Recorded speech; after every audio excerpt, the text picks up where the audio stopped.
Гепатит В – это вирусное инфекционное заболевание печени, которое может протекать как в острой, так и в хронической форме. Хроническая форма особенно опасна. Она создает высокий риск развития цирроза и рака печени. Вирус передается через контакт с инфицированными биологическими жидкостями, кровью, слюной, вагинальными выделениями и семенной жидкостью. Наиболее распространенный путь заражения – от матери к ребенку при рождении, а также при тесном контакте с инфицированным человеком в раннем детстве. Кроме того, вирус может передаваться при незащищенном сексе, использовании общих игл и шприцев, нанесении рисунков на кожу или пирсинга нестерильными инструментами.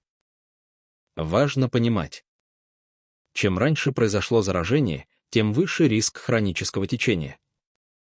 У взрослых хроническая форма развивается менее чем в 5% случаев.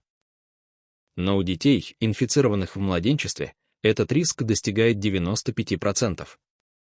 Именно поэтому вакцинация новорожденных – ключевая мера защиты.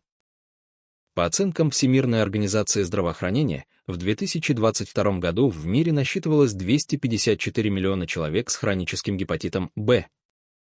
Симптомы острого гепатита В включают желтуху, пожелтение кожи и белков глаз, темную мочу, сильную усталость, тошноту, рвоту и боль в животе.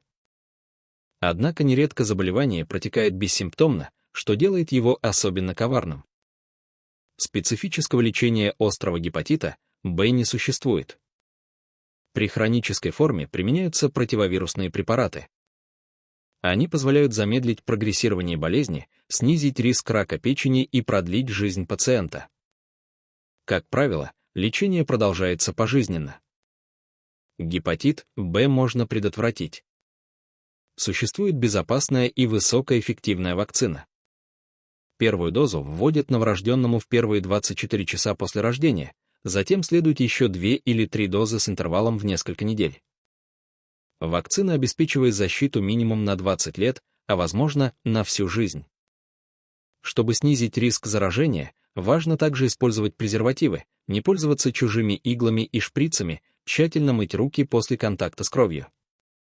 Медицинским работникам настоятельно рекомендуется пройти вакцинацию.